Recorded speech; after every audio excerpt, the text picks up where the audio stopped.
Halftime show is later today at noon to 3.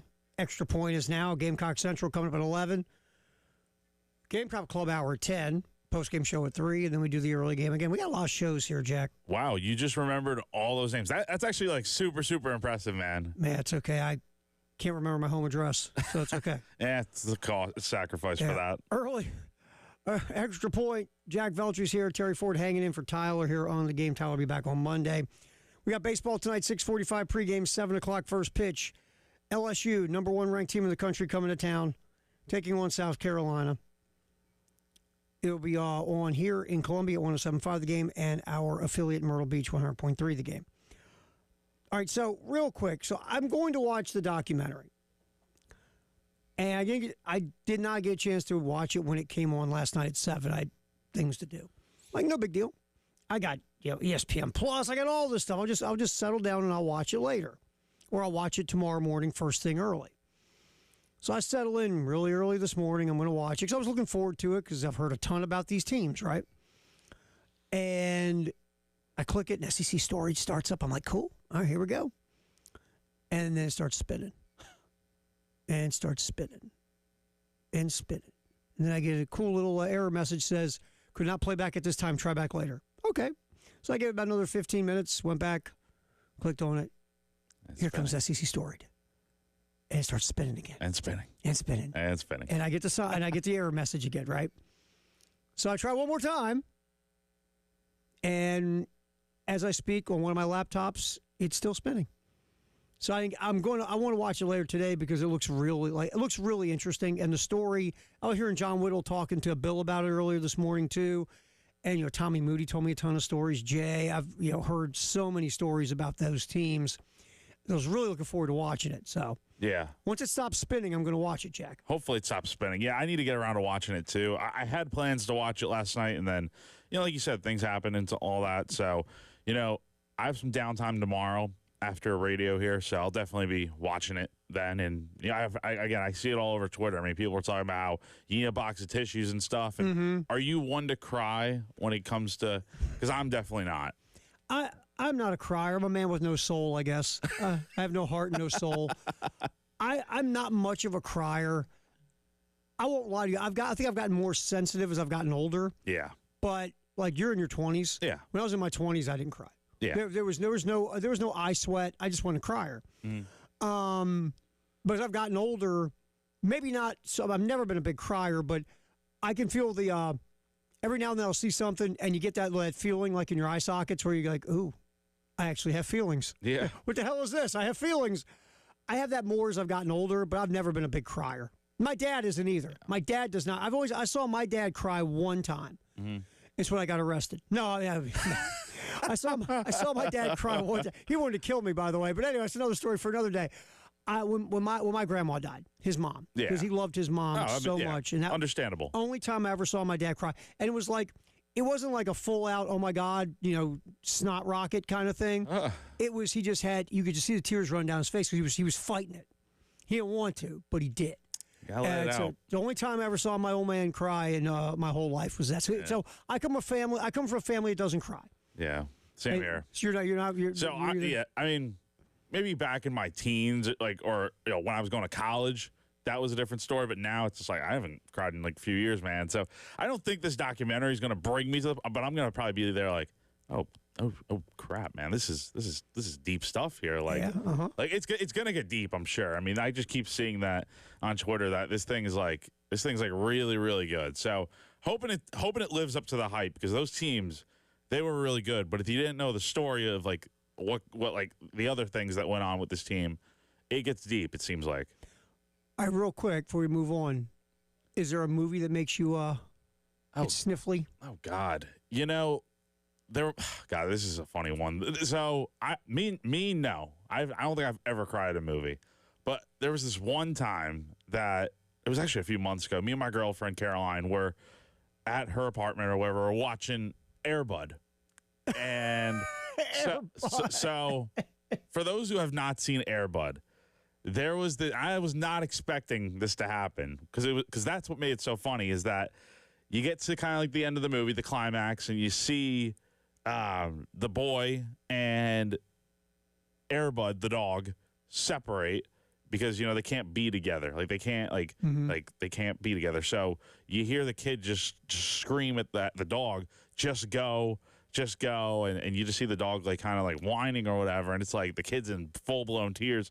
And then I'm looking over to my left, and I see my girlfriend sniffling there, and she's in full blown tears. It was the funniest thing, and it got to a point where I kind of had fun with it, and I would randomly pull up the clip of Airbud like at random, and it would start making her on command seemingly cry. It's gotten to a point though where she hasn't anymore, and she can control it. But I mean, my goodness, she was in full-blown tears, which I've never seen before from a movie. I mean, it's crazy. I'll tell you, there's one thing, if this goes back when I was a kid, the original movie Brian's song about a guy named Brian Piccolo. Yeah. They made a remake later, and it was like, whatever. But the original's got James Caan, Billy D. Williams. It's a story about Brian Piccolo, who played for the Bears, died of cancer at a young age. And I was a kid when it came out. And I bawled like a baby watching that thing because it's sad, man. It's just this guy dies. It's awful. And some of the scenes are. Oh, yeah. And so I was a little kid, and that movie, I mean, I was like, you'd have to get a sponge to clean up all the tears. But I'll be honest with you, as I've gotten older, I won't watch it. Yeah. Because if it comes on, I hear the music, I got to walk out of the room. Oh, I don't blame you. It's like this thing. And so I'll go, I can't watch this. Why? Because I might start crying like I was 10 years old again. And I even say to like my family around me, I go, if that movie comes on, we will not be watching this together. This is not going to happen because it's so sad. All right, we're hanging out here on the Extra Point. Jack Veltri, Terry Ford. All right, over-unders. And we'll start off with South Carolina and dig into the rest of the SEC in the next segment, now that I've talked about movies that will make us cry. Over-under for South Carolina, according to Circa Sports in Vegas. South Carolina, 7.5 over-under. I think that feels about right. I mean, I think people have the expectations that this team's going to win 10 games and go to the playoff and do all these crazy things. It's possible, but I think more realistically, we're looking at a team that you got to face the facts. They lost so much talent from last year on defense specifically. You're replacing an NFL defense basically with how many guys were drafted. And so if it's anywhere near what you had last year, great. That means you probably are going to be on the higher end. You're going to break the 7.5 win total if that's the case. But what if it's not? I think people need to figure that out. Like, what if it's not as good? And what if it's just Lenore Sellers and then everyone else? It's kind of like you have to figure out all these different factors. And so I think 7.5 feels right, but I could easily see them breaking this and by a wide margin too. If you ask me to go, would I go over under? I'd go the over. Yeah. I'd go on the 7.5. I think, like I was talking about over under some the other day, and I was like, I don't see them getting more than 8.5 would be the ceiling on an over under. Yeah, that'd be crazy. And so 7.5 with everything they lost. I remember Vegas is cold. It's numbers. They have no feelings. There's no heart involved in it. They're like us. They don't cry. And Vegas is like, they look at, you lost 37 seniors off this team. Like you said, you make a great point. It's an NFL defense when you look at the guys who were drafted. And you got to replace all those pieces. And you think you don't have a Demetrius Knight coming in with all this experience like last year, or a Kyle Kennard. You got guys coming in with high ceilings, but they're high ceilings without some production where you can see, oh, they've done this in the past. So I can understand a 7.5. I would take the over on this. I think they're going to be, even if it's just 8 wins, I think they're better than a 7.5, but I see where the 7.5 is coming from. Yeah, I think they're probably about an 8-win team right now. And again, this time last year, I picked them to win 8 games as well, and that was before we knew what these guys were going to become. So if they have anywhere near that type of production this season, it's going to be a great year. Couple that with what the offense, I think, is going to do this year. I think the offense is going to score enough points to win you games with Sellers and the weapons that he has. It's just a matter of, okay, how does this defense pan out? And how does special teams pan out, too? That's another thing that we have to think about here. So we'll come back and look at the rest of the over-unders in the SEC. Just a little comparison to South Carolina against 7.5, according to Circa Sports. Extra Point, Jack Veltri from Gamecock Central, Terry Ford in for Tyler. We go till top of the hour on the game.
Extra point.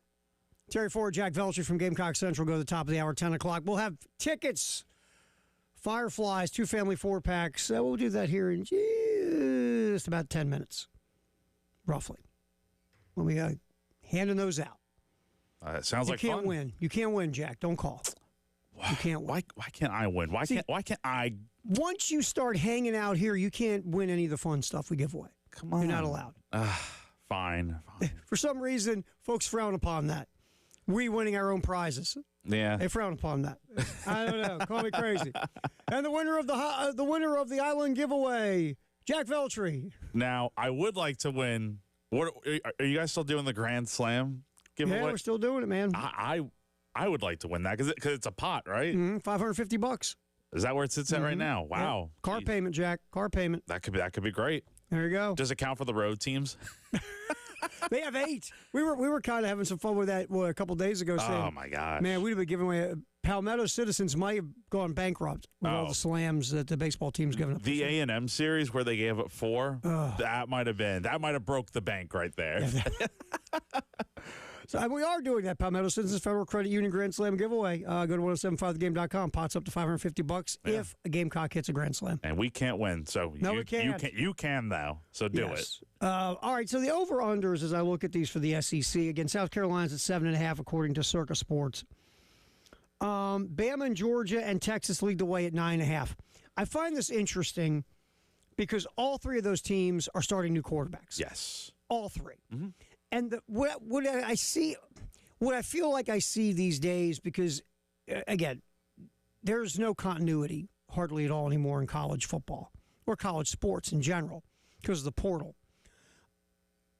Teams with, like, for example, South Carolina, human beings are putting together these way too early top 25s, and South Carolina's in the top 15, which is a little different than when you look at an over-under of 7.5, right? Mm-hmm. And the reason they were getting put in the top 15, they have 2 high-level football players coming back. An edge pass rusher. Nobody affects a game defensively more than an edge pass rusher. And offensively, nobody affects the game more than the quarterback. And South Carolina's got both of them. But Vegas is looking at the other thing of you lost a lot of talent, especially on defense. We're going to put you at 7.5 as your over-under. Yeah. Bama, Ty Simpson, right now as we speak, and Kalen DeBoer just said it the other day, right now, at this point in the offseason, Ty Simpson's a starting quarterback. That's right now.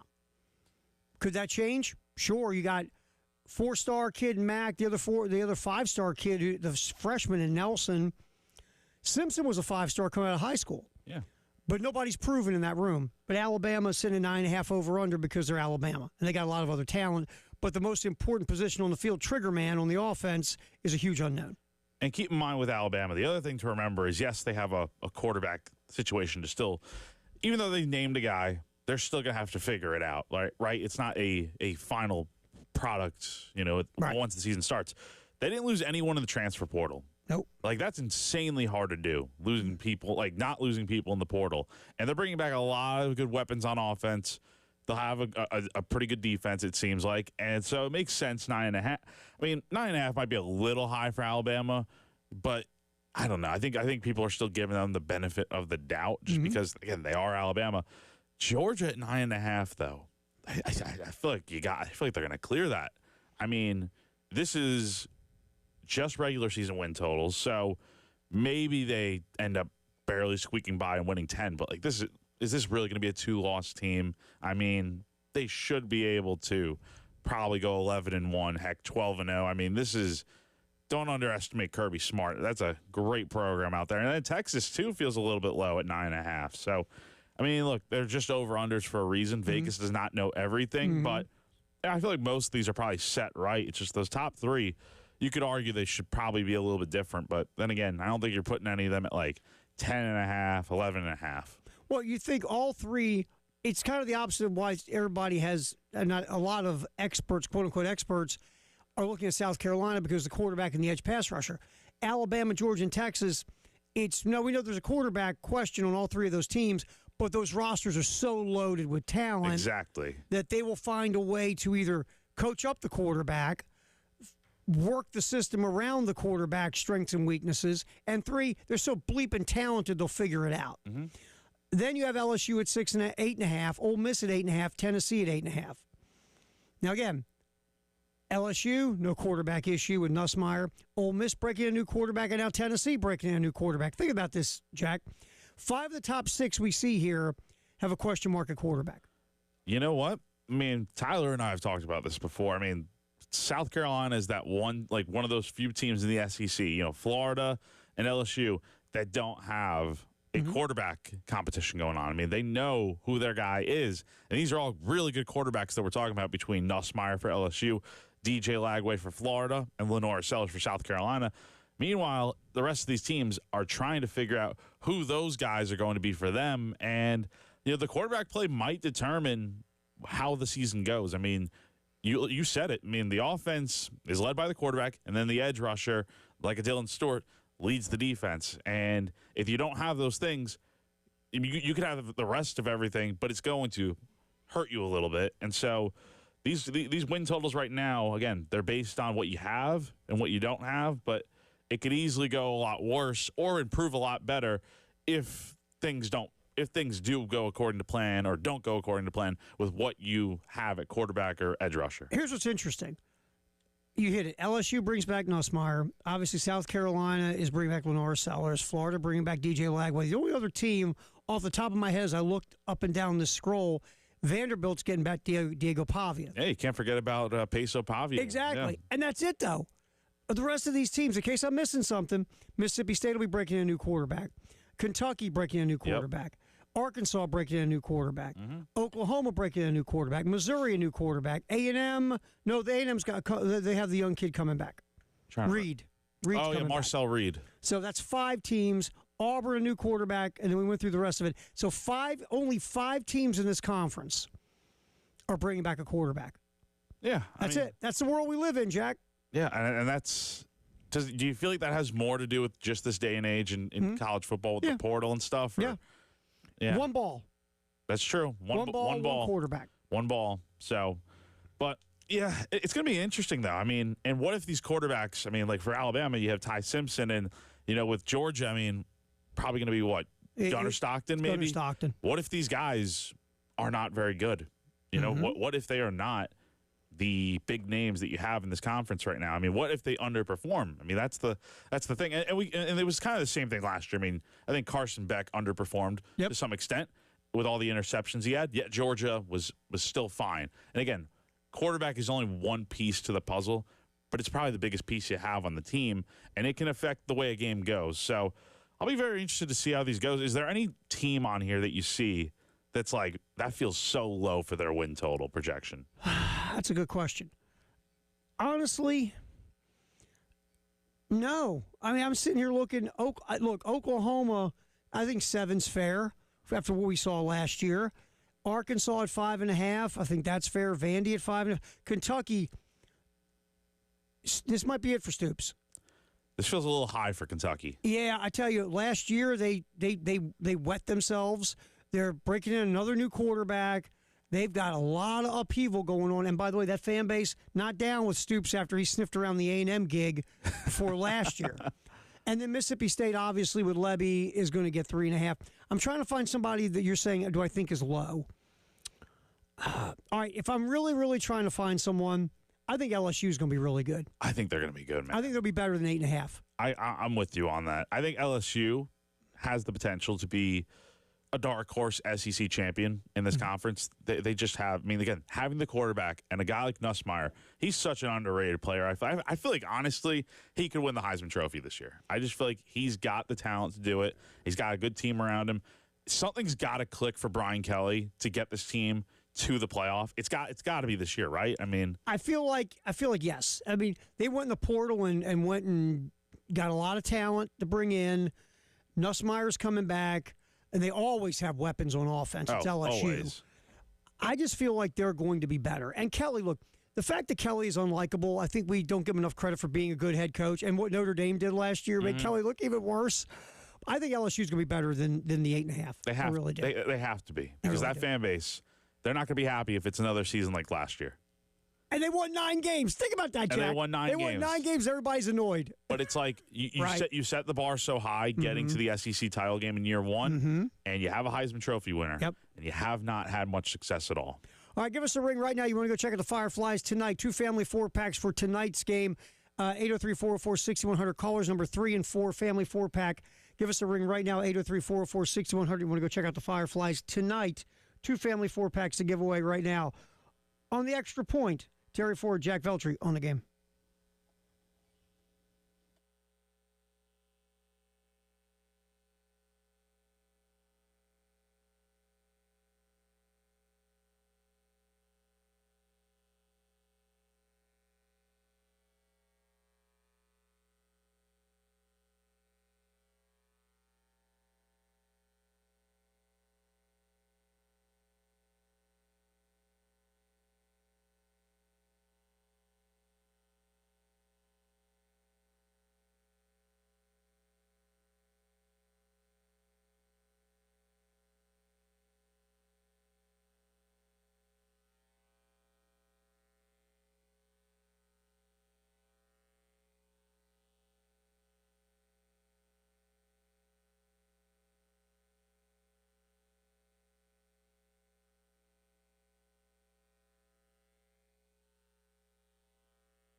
We are rolling the extra point. The Jack Veltri section of the extra point from Gamecock Central. Terry Ford, we are hanging. Then we'll have the Gamecock Club Hour. Wes Mitchell will be in. Then the Gamecock Central Takeover Hour.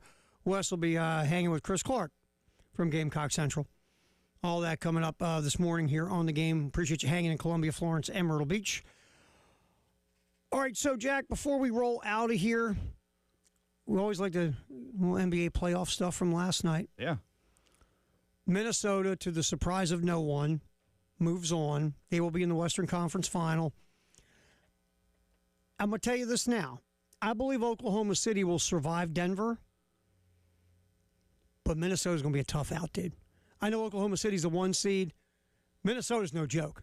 The boys can play. Yeah, top 10 offensive and defensive team in the season. They got bucket getters in Anthony Edwards, and Julius Randle is starting to play out of his mind again.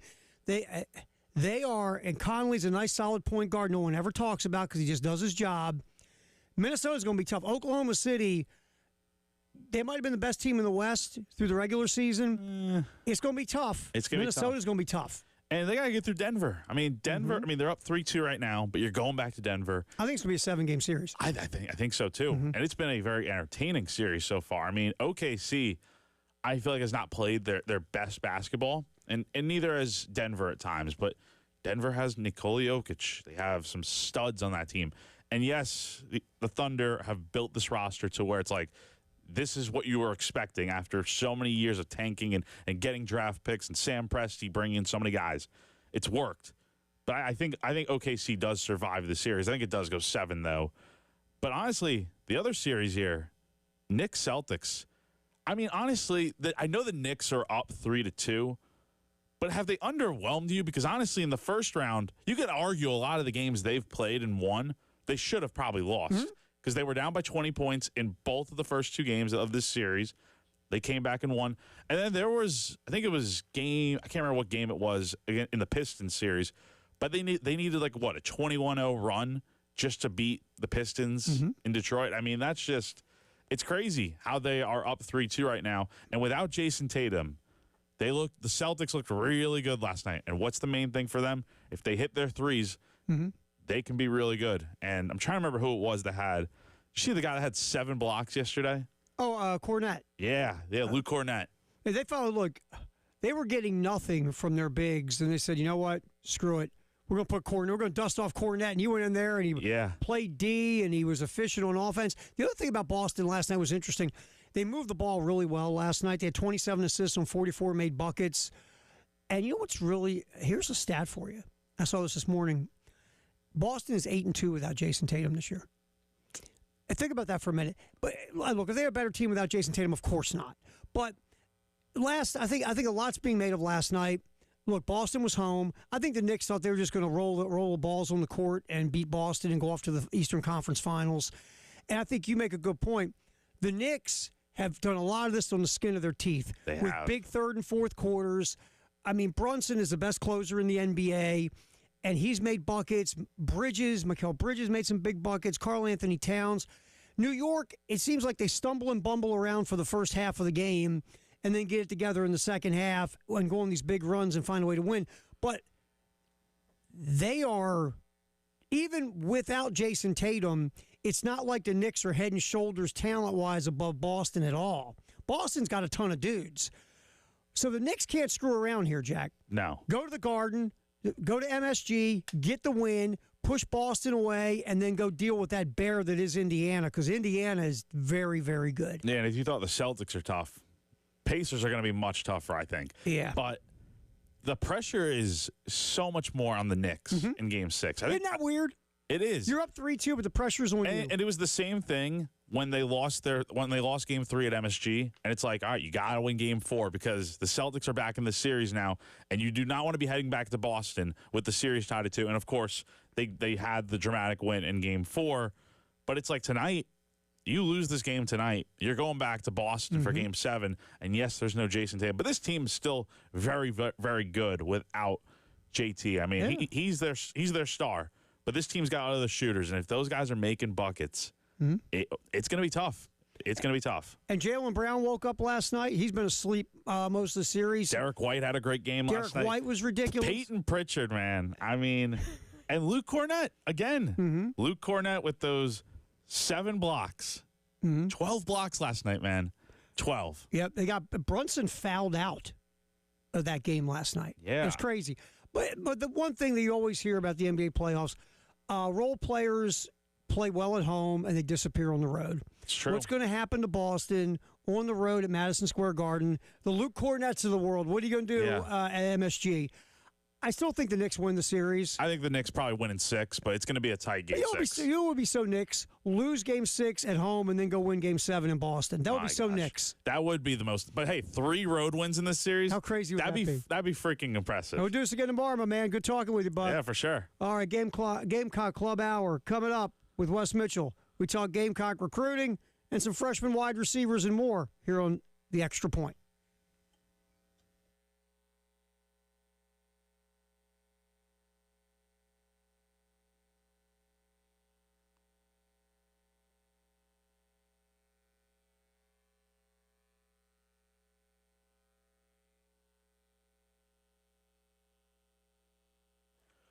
When it comes to HVAC replacements, AAA Heating and Air has your back. They offer guaranteed financing, 12 months with no payments or interest, and a 15-year warranty on parts and labor. If you need a new system, they're the best in the Midlands. But what if you don't need a replacement? What if you need just a repair? Well, I got good news for you. AAA Heating and Air has you covered there, too. They offer up to 12-month payment plans on repairs with no credit check for homeowners who need repairs. Just have a valid bank account, and they'll handle the rest. That's all you need. So, whether you need a repair or a replacement, AAA Heating and Air has unbeatable options. Give them a call today and get your comfort back on track.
Gamecock Club Hour. Terry Ford in for Tyler. Wes is here. Wes Mitchell from Gamecock Central. All right, Wes. I told my story, so I'm going to go watch a documentary this morning. Right? I got ESPN Plus. I got every. So when I pay money, you didn't do your homework, is what you're about to tell us. When I pay money for you didn't this do your thing, homework. Oh, I've got a story. Board excuse, just pick whichever one you want. So I got ESPN Plus, right? I got stuff I had to do last night. I said, no big deal. I'm going to settle in this morning, have my Baileys and coffee. My coffee, and I'm going to kick in and watch the documentary early in the morning. So I go click it on. SEC storied, the little intro. I'm like, this is cool. Then it starts spinning. It's still spinning, Wes. To this very day. To right now, it's. I tried 4 times this morning. All I got was a spinny thing in the error message. Cannot play back right now. Please try again later. It's like the football after Sellers scored against Clemson. Yes. It would still be spinning to this day if Kamar Bell had not picked it up in the end zone. Exactly. I'm like sitting there going, you ever this always happens. Like, I'm like sitting there going, really? Seriously? Really? So, yeah, I have not yet, but I'm going to try to maybe get it to play back later today. Well, let me say that. Tell me about it. I don't know how emotional you like to get in the morning to start your Thursday. but it may have saved you, man. That thing, I texted. So we had Jake Williams on, who was one of the producers, also was interviewed within the documentary, and had one of the big plays against Florida. We had him on the show last week, and he warned us. He's like, man, it's going to be a trip down memory lane, but there's going to be some emotion involved. And I got to say, for anybody listening that has not watched it yet, I'm sure it's going to be replayed. I'm sure most of you, unlike Terry, can probably get it on the ESPN app. You'll be able to find it. Go back, watch it. If you've liked Carolina sports, particularly baseball at all, they basically wove in a trip down memory lane for some of the big plays and kind of reminded you of how those two teams won. But then it was within the story of, these two kids, both that, battled childhood cancer. Of course, Baylor Till did not make it, and just the emotion of that. And then, the other kid, Charlie, who initially the Carolina baseball team had met way back during the first time Ray Tanner had taken the team to Omaha.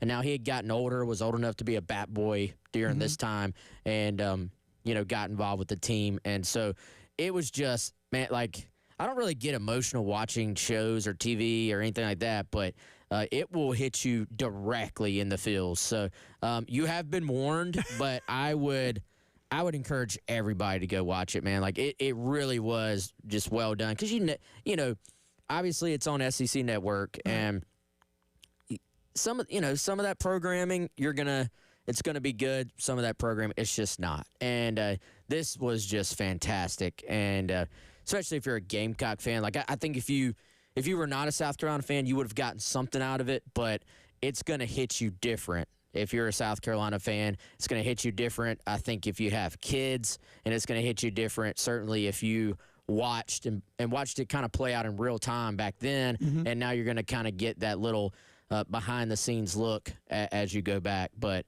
man, to everybody that was involved, I texted Jake Williams this morning. I was like, man, y'all outdid yourself with this. Yeah, good, huh? Yeah, it was good. It was good. Now, and the emotional part, and I've heard that too, and I've seen that on social media saying, have a box of Kleenex sitting next to you because you're going to cry. But going back to those years, what hit you were, out of all those memories, what one was the most special for you that kind of came back to you watching it? Well, and I think for a lot of people, you, at least when you hear, hey, they're doing a documentary about the baseball team, you're going to think about, this would be cool to see some behind-the-scenes baseball stuff.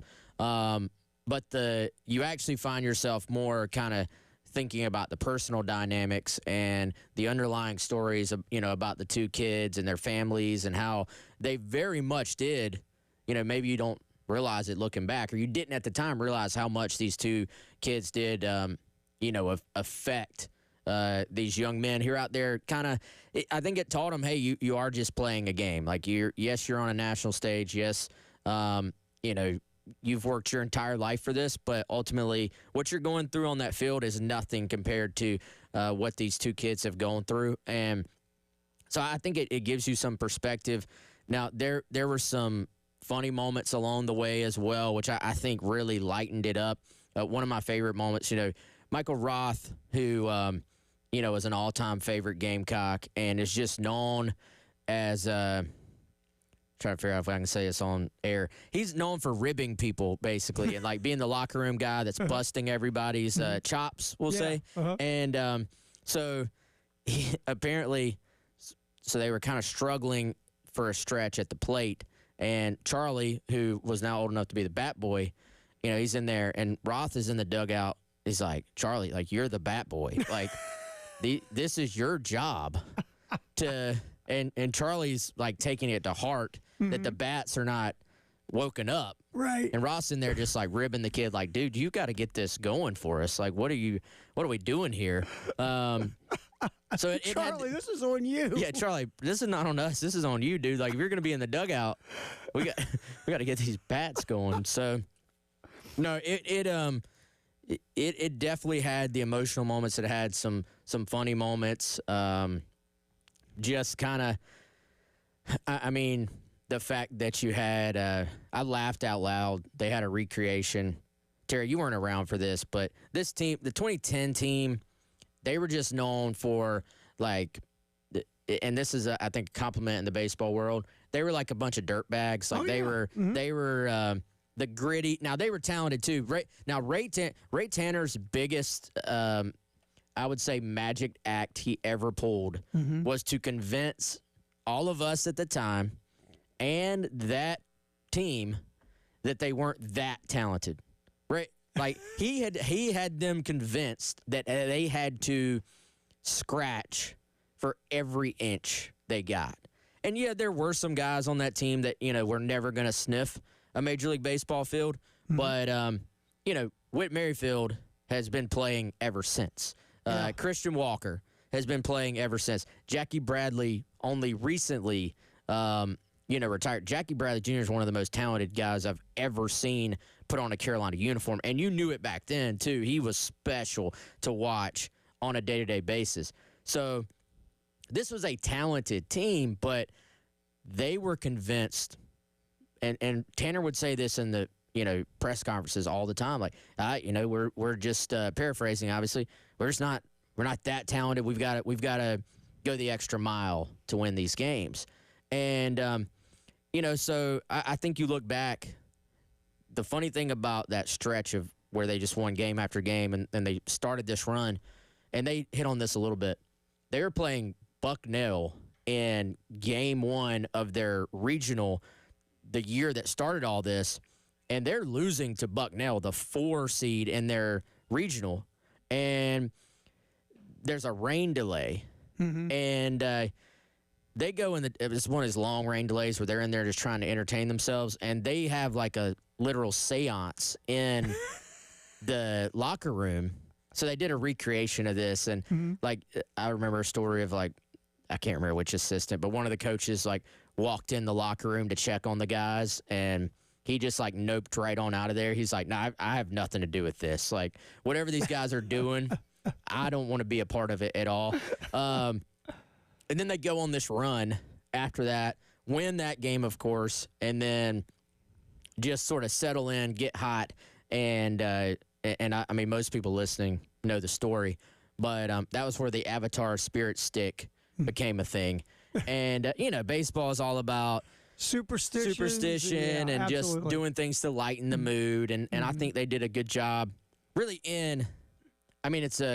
it's a made-for-TV show, so it's an hour, but really you're talking about having to cram.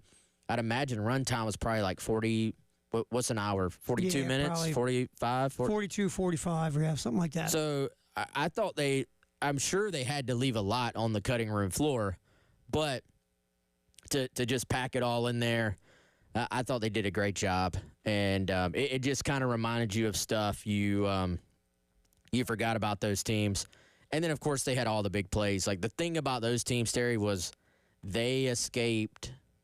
Like, they had a play that you would see and say, well, if they win the game, it's because of that play. Like, the bases were loaded, they got out of it. They had those plays, like, probably 10 times just during that first postseason, and then did it again the next year. So it was just, I do wonder, the timing of this thing coming out is just one more reminder to Gamecock fans of where you were as a program, and I think what it was like to be the center of that college baseball world. It's interesting, and by the way, the seance is hilarious. That's just too funny to me, having an actual seance. But you bring up an interesting point, and we talk about this in the negative right now. A team that doesn't believe they're going to get the big hit, or if something's going to go wrong, it's going to go wrong the minute there's an error, whatever. When you get that many big hits, Wes, yeah, you're talented, but from the neck up, you believe, right? We're going to figure it out somehow. How you going to win? I don't know, but we're going to win. Mm-hmm. And that's what from what you're telling me, that's what that team had.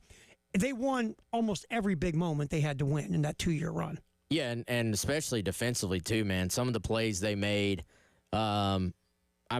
Jake, who was the producer of the documentary, he has a play where he throws a guy out the plate from left field. He was not known for having a strong arm by any means, and he makes the throw of his life in a literal situation. This is the winning run. Like, this is not the potential winning run. Like, this is, I can't remember if it was extras at that point or the bottom of the ninth. Florida was the home team. This was 2011 College World Series Finals Game 1, and they get what looks like the game-winning hit, and Jake Williams comes up and throws a strike, and the guy's out at home. And so that type of stuff, you'll see some of the plays. I mean, they had bases loaded. The opponent did. Infield in. Wingo is playing second base. He makes a diving stop, comes up, off the dive, throws home, makes a bad throw, and the catcher picks it with the catcher's mitt and gets the guy out at home. And you can go back and look, and his mask from when he threw it off was like 3 inches away from the ball where it picked off the ground. And so it just the little things that went their way. You could start to see why they would start to be like, hey, like this is just meant to be for us at this point. Yeah, I mean, you just have that belief that we don't know who's going to do it. Like you said, you got a guy not known for a strong arm, throws a seed to home plate to take out the winning run. Just when you're in that space as a team, you're all just looking at each other going, okay, who wants to rock, paper, scissors going to win this game? One of us is going to do it. Yep. It's very interesting, which circles to what we're seeing now with the baseball team, which is coming up tonight. We'll get into that a little bit in the next segment, taking on LSU to wrap up the SEC schedule and to take South Carolina to Hoover for the SEC tournament. That's next. Gamecock Club Hour. Wes Mitchell's here. Terry Ford in for Tyler. We're rolling to the top of the hour on the game.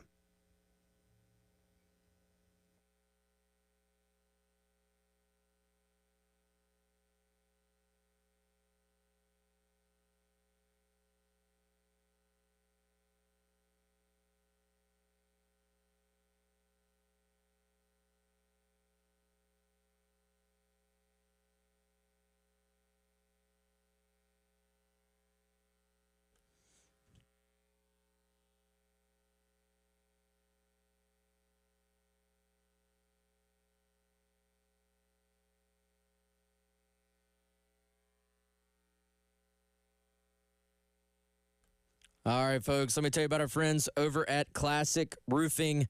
Obviously, if you own a home or a business, taking great care of that roof, it can be a challenge, but you do not have to do it alone.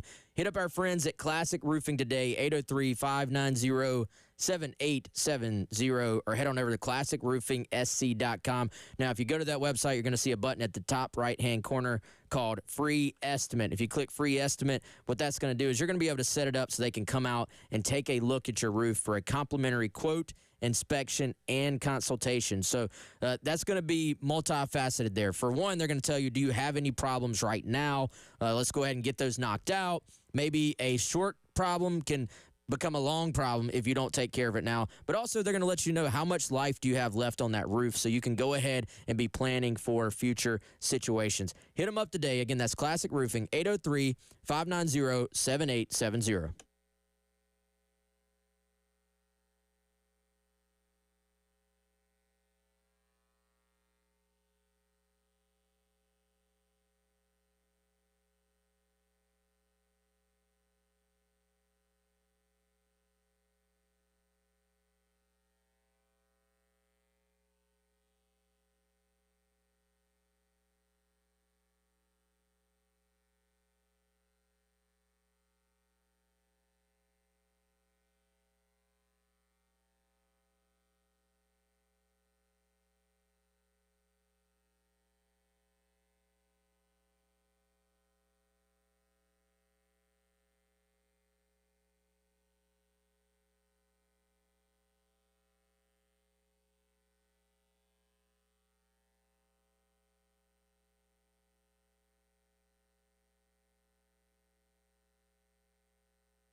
Extra point.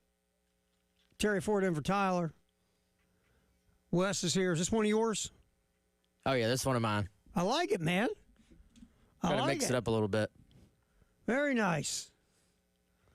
What is this? I've never heard it before. That's from the Secret Vault. The Secret Vault. Wes Mitchell. Do you have like a safe room you go into and pull out the music? Is that what you do? I actually don't know where I found that one. Can't think of the guy's name. It's a guy that just does beats. Like that's not an actual song. It's just a lot of those Tyler pulled the underlying like instrumental from. that's not the case there. That's literally just a beat. I like that one. That one's got some stuff to it. That's cool. Little banjo in there. I like it. Like my kid would say, that was fire, man. How did that feel saying that? Stupid. Massively stupid. See, my generation, dude, that's really cool. Or what was it? What's the other one I hear now? I got a couple buddies like would and this one's bad too. It's more like today. That's a banger. I can't say that either.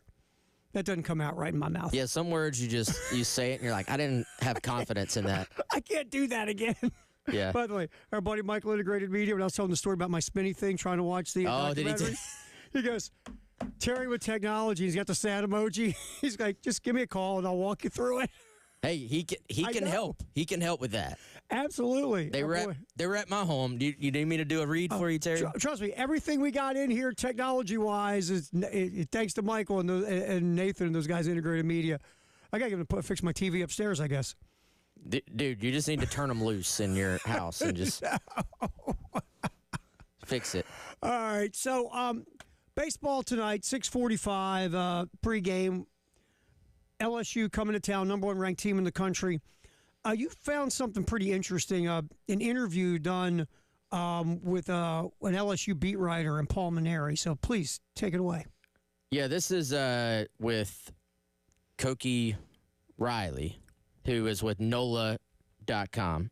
And obviously, in a different world, this series, Terry, would have been like, hey, LSU come to town, his former program, obviously, and I don't know if it's like a revenge type thing, but it would have been a really fun storyline if both of these teams were pretty good. Yep. And now you're just going, is this going to be another embarrassing weekend for South Carolina? And so, as you would expect, I'm sure some of the LSU media folks reached out to Maneri. Hey, let's get his perspective on how things are going. And so here's the quote that is making the rounds right now. I forgot how hard it is to win college baseball games, I guess. And, unfortunately for Maneri, and he's had other quotes that have been taken to pieces as well. Me personally, just the way he talks and the way he kind of just says what is on his mind, I don't think you can take that quote literally, but I think people are going to. Mm-hmm. And, some people he's going to rip to shreds, frankly, for that quote. I think he is kind of saying it a little bit tongue-in-cheek. He didn't literally forget how hard it is to win games. But I do think when you're an older coach and you're talking about forgetting anything, people are going to pounce. Absolutely. And if you're winning – anything like the way Coach Maneri is. If you're winning, Wes, it's so awesome how he just says what he thinks, and he's just it's so refreshing. But when you're not winning, and you just say what you think, to your point, everybody puts a microscope on it, right? And when you are an older coach and you haven't been coaching for 3 years, and like you said, you come back and say, "Well, I forgot this or I forgot that." The people when Maneri was hired. The positive is this is a dude who's been to Omaha with 2 different programs. He knows how to win. He's a Hall of Fame type of coach. He'll get this thing, at least he'll get the house in order, right? Mm-hmm. But the people who were against the hire would say this. He's 67. He's been out of the game for 3 years. This thing has totally changed since he's been gone. How is he going to adapt? Can he evolve? Is he going to be stuck in what it used to be and can't get himself ramped up to what it is now? And when you say quotes like that, fair or not, Wes, the people that had those criticisms are going to jump up and say, see? And look at the year they're having. Told you. Just reality right now. Yeah, and I think the other part of it for me, when this hire was made, you look at South Carolina traditionally, they have done well. Now, this is more football side of things. They've done well with the older coach, maybe on the latter part of his career. And so I think a lot of people bought into the idea of, hey, we saw what Holtz could do to get the program back going. We saw what Spurrier could do to get the program back going. Now, one of the detractors would say, one of the things they would say would be, hey, this thing has changed a lot. Not that necessarily the game of baseball has changed. I think that was the counter argument. Like, hey, baseball is baseball, guys. Like this guy's with Spurrier, if you want to go way back to that, Spurrier himself didn't have to go out there and recruit the heck out of all these kids. It was more, hey, hire some assistants. They're recruiting to the Spurrier name. Mm-hmm. So I think in theory it was, hey, Monty Lee knows the state of South Carolina better than anybody. He knows his program better than anybody. So you have this combination of Monty Lee. You have Terry Rooney, who's supposed to be Maneri's right-hand man, coming in, and they're just going to recruit to, hey, come play for the all-time active winningest coach. Makes sense, right? But I do think so. There's been so many changes, as we talk about, probably even more than we should, with the NIL part, the transfer portal part, but even just the technology within the game of baseball. And, I think you are in danger. We see this in politics where something goes off the rails. We say, well, let's go back to the other side a little bit, but maybe sometimes you overcorrect. And so I think a lot of people got tired of the Kingston, launch angle and, the amount of technology that was involved in, we're going to fix this swing and stuff like that. There was so much tinkering, and there was so much of, we need this guy in the lineup. We're going to throw him at third base, even though he's not played third base since he was a junior in high school. And so you say, well, hey, man, we got this old school guy. Like, he's not scared to bunt. He's, but he's going to teach us old school fundamental baseball. So you can kind of see the vision for it. But unfortunately for Carolina, we're seeing I would dare say we're seeing the worst case scenario of how this could have played out. Like, if you were a detractor, if you were saying, well, X, Y, and Z of why this wouldn't work, I feel like the X, the Y, and the Z all have proved to be true so far. I think the U and the V has jumped in too, Wes, yes, to be quite honest with you. I mean, could it have gone any worse to this point? I would argue no. It's the exact opposite of what you're seeing with Ashley Chastain Woodard and the softball team, whereas you said, well, hey, if XYZ happens, they got a chance to be pretty good in year one. And then it's like all of those things happen to the positive. Yeah. I think, because we hear the words disconnect, too, with the players and the coaches and things of that nature right now. I've heard that from multiple folks. And it just feels like to me, I guess if I'm Jeremiah Donati, and maybe this conversation's already happened, I don't know. I sit down and shut the door with Maneri, and I say, okay, obviously this didn't go as well as any of us thought it was going to go. What have you learned? What are we going to do moving forward? How are you going to evolve? How do we fix it? What's your plan? You've been through this for a year now. What are you going to do in year two so we can never do this. This can never happen again. This is bleeping South Carolina baseball. And then you want to hear the answer. I think that's where everything starts, Wes. What's your answer to fix all of what's just happened? Because I think, look, you got to get better players, sure, but you've got to evolve, too, as a coaching staff as well. With some of the things that we've heard and seen this year, all sides need to button up somehow, man. Yeah, and I think it's one thing if you have a down year. It's another if I'm trying to pull up to remind myself on a couple of scores in some of these games. Well, let's just look at the record itself. 5-22 in SEC play to this point with the number one team in the country coming into town this weekend. It's one thing if you're just not having the season you want. But baseball is a game where you can be, if you're a well put together team, you can be competitive, and you maybe don't compete for the title, but you can kind of just find your way into that 500 range. You just don't want to be the team. You don't want to be the White Sox, basically. Right. Yeah. Right. You don't want to be your conference's version of the Rockies right now. Yep. And those are the teams that go into about every game, and you're like, they literally have very little chance to win this game. And so I think for Carolina, the issue that fans have, and I know we got to hit a little break here, but there's been way too many games, Terry, where you were not highly competitive in them. And that's where it gets unacceptable. Yeah. All right, we'll come back, switch to some football. Recruiting news. Wes is everywhere. Wes has bugged a lot of houses. Wes is going to give us some information on Gamecock football recruiting next on the Gamecock Club Hour on the Game.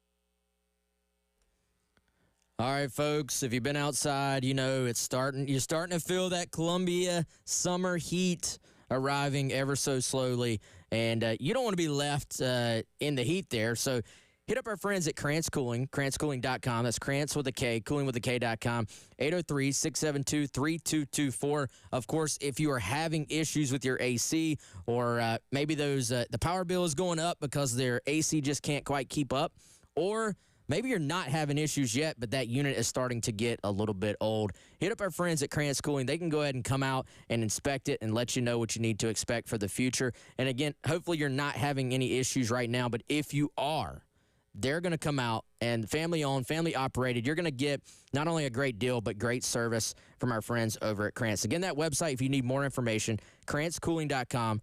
Phone number 803-672-3224.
Halftime show coming up at noon.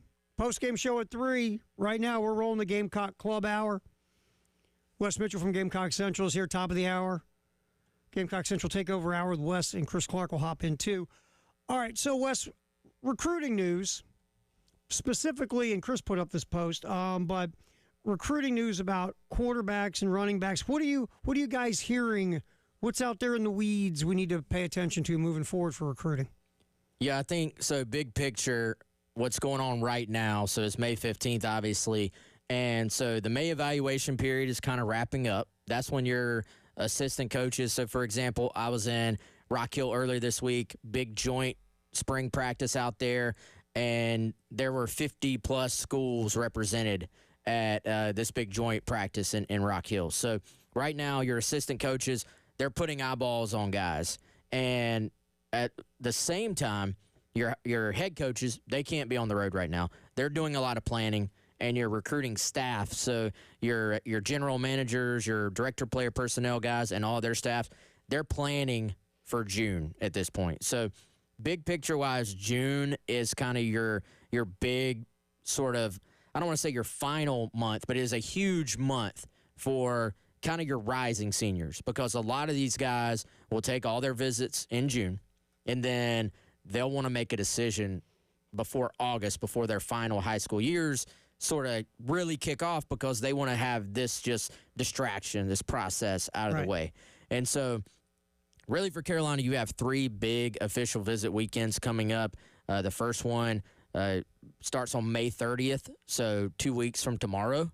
And so you're kind of locking in the plans for really every position. Now, for quarterback, that's one, you mentioned it, everybody likes to talk about quarterbacks. For them, Landon Duckworth, number 6 quarterback in the country. He was a former commitment, decommitted from Carolina. They've stayed the course with him. I think at this point, it's almost like the approach is Landon Duckworth or bust. He's the primary guy they're still involved with. Doesn't mean somebody couldn't pop up with a big senior year. They offered Cutter Woods actually fairly late in the process. They offered Lenore Sellers late in the process. So that can happen. But in terms of guys right now that are known prospects that they're targeting, Landon Duckworth is the one they're going after. He's going to visit in June. Ole Miss, highly involved here. Florida State, highly involved. Auburn involved. Georgia was involved, but they just got Jared Curtis, who is the big 5-star top quarterback out of Tennessee. So, but again, at quarterback, that's the guy for fans to know. That's the guy they're after. And actually is similar in style and in skill set to Lenore Sellers. Like he's probably the closest thing skill set wise that they're after to Lenore's. All right, Keenan Britt is obviously, has committed verbally to South Carolina, but he's still obviously other programs sniff around him. You guys talk about Florida and the in the Post. It's a long way to go, but South Carolina's been pretty good not getting guys flipped. Tell me a little bit about Britt. Yeah, he's a very early commit to South Carolina, and I think that's gone a long way with him as well. That they wanted me first, they accepted my commitment first, and he's been on campus a bunch of times. Florida has kind of been, at least in terms of Britt, kind of that little bit of just the thorn in your side. I think they have stayed consistently involved with him. He's continued to listen, I think, to what they have to say. And, I think it's one of those things. I put things in different categories, Terry. Sometimes we'll tell the fans, hey, you need to be prepared for a possible flip here. Other times we'll say, not really anything to worry about. Britt, probably a little bit in between, but more towards I wouldn't worry too much about it. More, hey, we're going to track this. We're going to keep an eye on it. I know he's got an official visit to West Virginia as well. I don't really think that's one to worry about too much. And as of right now, at one point he was going to take a Florida official. Right now, he is not. That could be rescheduled, but it's not on the books right now, which I think is a good sign for South Carolina. And so Britt's one of those guys kind of going a little bit under the radar because he committed so early to South Carolina. He was not able to kind of generate quite as much buzz or pub with the fan base. But I think at this point, you feel pretty good about him sticking and being in the class. And then there's the 4-star running back, Carson Baker. Again, a lot of teams are on Baker, obviously. Gamecocks. I guess Ohio State's come up in this conversation recently. Give us a little lowdown on Baker right now. Yeah, he's one, I would say, if you go back to the beginning of this class, when they really started to focus in on, hey, who are our top targets going to be? He's been a top target for Carolina for months now. And so there have been times where I think South Carolina was the favorite for him. There's been other times where maybe other schools have been the favorites. Lots of official visits are set. You know, people always want to know, hey, where's a guy going? And it's a valid question, but sometimes unless you have a real crystal ball, it just is going to depend on how those visits go. And I think for Carson Baker, it's really more about let's see what the feedback is after these visits. Let's see what do the various schools tell him. You know, obviously these days it's about not only playing time, not only relationships. What does the NIL situation look like? It's incredibly unpredictable until you get to the actual decision time. So Carolina, I would say in terms of Carson Baker, firmly in it. You know, they're a factor. I don't know if they're the favorite yet, but I think when you look at the fact that he has kind of gone the distance with them, there's at least a decent chance he could end up in their class. And by the way, Terry, before we get off of recruiting, Beamer did, when I was driving in, Beamer tweeted a welcome home earlier today. So that means that at this point, Carolina has landed a verbal commitment to Shane Beamer from someone, but that player has not revealed himself yet. And as we've seen in the past, that doesn't always mean that it will be revealed today. Mm-hmm. But South Carolina did get some good news of some kind this morning on the recruiting front. You know, this upcoming 2020, late 2025, it's December now is when we care. It feels like there was a lot of momentum from the get on this class. You feel like that momentum's still strong? I think that it's one of those things where they will pick it back up in the summer. You know, these things kind of tend to come in waves, and, you know, people get frustrated if you don't have commitments for a period of time. And it can feel like you're losing momentum. And, you know, that momentum itself does come in short waves. It has been a little bit quiet lately, you would say, fairly, but I think going into June and then really going out of June after these guys take these official visits, that's where you want to kind of rebuild that momentum. We tell people all the time, like, yes, it's going to be a big recruiting weekend. And people, after the weekend, if you don't have a bunch of commitments by Monday, they're like, well, you said it was going to be big. Well, when you say big recruiting weekend, you're more talking about getting those top prospects on campus.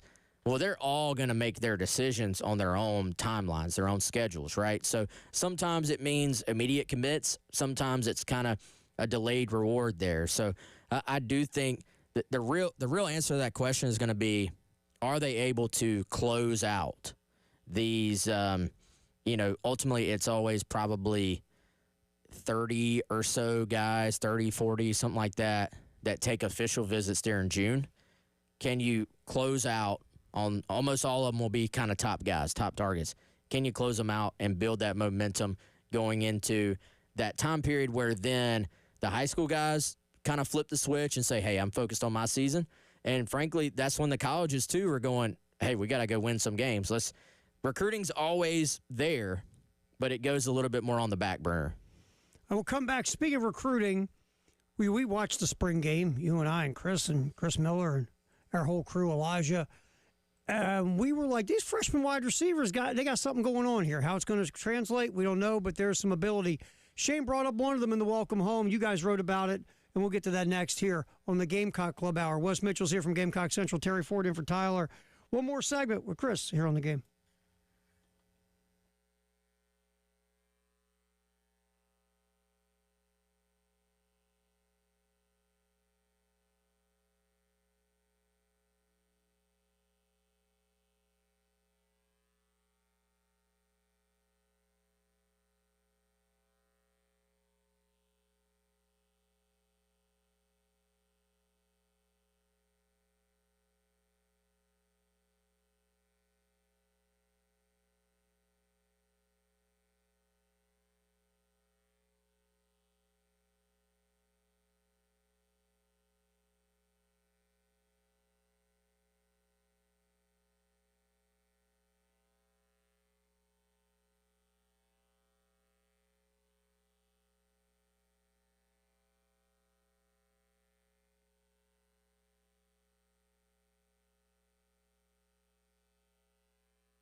Extra point. Inside the extra point, Gamecock Club Hour. Wes is here. Wes Mitchell, Gamecock Central. Terry Ford in for Tyler. As we roll to the top of the hour, then Wes hangs. Chris Clark comes in. Gamecock Central takeover hour here on the game. All right, there, Wes Mitchell. You guys put a post up. Shane did the welcome home earlier this week in Rock Hill. Talked about a bunch of different things, and obviously, when you're discussing freshmen who could play, we watched the spring game. Mm-hmm. And every one of those wide receivers, it felt like, had a moment where you went, if that dude develops, he might be quite helpful before it's all said and done. Brian Rowe, just the quickness of Rowe, and just it seemed like there's so much ability with Rowe. And we saw Malik Clark with a touchdown catch. Sellers had a few moments. We saw all these freshmen at least step up and do something where we went, okay, interesting. Mm-hmm. Circle back to Shane brought up Malik Clark during the welcome home about what Malik Clark has shown so far. Yeah, and I think, for one, important to remember where this welcome home tour stop was at. Where was that? Rock Hill. Where's Malik Clark from? Yeah, Rock Hill. And so he was asked about Malik in particular. So I think that context does matter. But yeah, he obviously had great things to say about Malik, said he's been very, very impressive. He's been fantastic. And, from what I've heard, they feel the same way about those wide receivers as a whole as what we saw with our own eyes at the spring game. Mm-hmm. And that is that really all five of them, and then I would add in Donovan Murph, who will be the sixth that'll get there in a couple of weeks. They think all these guys are going to have a chance to help them. Now, I think there is a great value in having all that competition because, as we know, they just, from a literal standpoint, they all can't play. So if they're all capable, that is going to force not only the other, like if you're a freshman and you have a great practice, you force the other freshmen to try to step up to where you are. But it's not just that. If you're Nick Harbor, if you're Jared Brown, if you're Mazio Bennett, if you're Dre Jacobs, you're looking behind you and you're like, man, these guys can run. These guys can make plays. I better step my game up or that guy's going to play behind me or past me. And so I think it's always fascinating to me, Terry, the difference in the perception of a team locally versus what the word is national. Mm-hmm. And if there's one area where I don't think the national perception has caught up yet, and you get it because these guys have got to go do it on the field, right? There's a difference between practice and games. But I tend to think, I actually think they're going to be pretty good, if not better than pretty good, at wide receiver as a whole. I just think the question we don't know yet is, which kind of 3 to 6 guys is it truly going to be by the end? But I think there's enough talent there that there's going to be some weapons. I think your bigger questions for this team lie elsewhere. I've taken the receiver question and putting it aside a little bit. It's an interesting mix, man. And you brought up the guys coming back to the top 4. And everybody in that top 4 has skills and a skill set. And we've seen moments from, like, Nick Harbor started to really look like an SEC wide receiver last, 3-4 games of the season. Mazio Bennett, in moments and spurts, brought you some serious productivity. Brown played, 93% in the slot at Coastal, and now he's going to play wide. So there was an adjustment period for Brown, plus there was injuries. Mm-hmm. And then you had Jacobs. We forget something. And you helped me. Jacobs started, I think, the opener last year against Old Dominion, if I'm not mistaken. That sounds right. And then he had some injuries and then started losing some run to others. So those 4 guys, to your point, have all shown moments where you go, there's something there. There just hadn't been consistency for one reason or another. So when you got these young wide receivers, any of these guys really, pop, they could shoot up the depth chart right now if these other 4 aren't getting more consistent. Yeah, they easily could. And, I've been told, hey, don't forget about Jacobs. Like, we talk about those other guys more, but Jacobs, highly talented guy. And, the more I hear about the receivers, I'm told, hey, do not count out any of these freshmen. Like, it's not one of it's one of those things where even internally, I don't know. Like if you ask Shane Beamer, hey, which of the freshmen is going to catch the most passes this year? He might have an opinion, but I think it's truly going to be determined by who has the best offseason, who can keep pushing and kind of take that next step forward, and who can put themselves in a position to pass one of these other guys. Because, you know, a freshman or two or three will have to play at that position. Yep. So who's going to kind of take that bull by the horns and say it's going to be me? I think it's going to be fascinating to see, because they want to play 6 guys. You want to kind of have that. You have 3 kind of quote-unquote starters and then 3 backups, ideally. So even if the 4 returning guys take up 4 of the 6 spots, there's at least 2 spots there for true freshmen. And the guy we haven't seen yet, people say might be the most talented of the crew, and Donovan Murph, before it's all said and done. Yeah, he's special, man. Fans will quickly see, I think, what he is capable of. But these other guys have a head start on him. So how does that play out? It's going to be fascinating. Wes, appreciate you, my man. Always good hanging with you. Wes Mitchell, Chris Clark with the Gamecock Central Takeover Hour coming up here in just a few minutes. Terry Ford hanging in for Tyler on the extra point. Tyler, we think will be back, Wes. He's in Nashville. Who knows? We'll find out. Could get a record deal. You never know. Find out on Monday, right? All right, Gamecock Central Takeover Hour next here on the Game.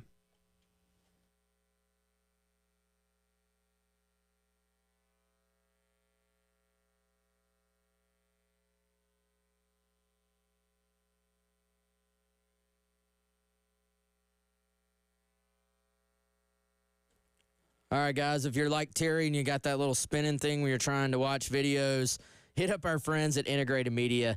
They can help you with that. They can help you with so much more. Just like I said, turn them loose at your house and say, upgrade everything. They can do it for you, whether it's your TV, whether it's your internet, whether it's the man cave. Phone number 803-948-8327.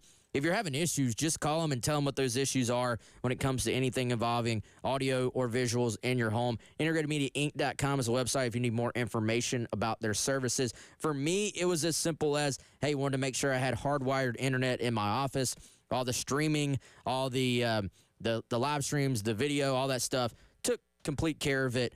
Had it run in my wife's office as well. So they can do that. They can upgrade the man cave. They can hang a TV. Anything involving those services, Integrated Media is going to take outstanding care of you. Hit them up today.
All right, welcome in.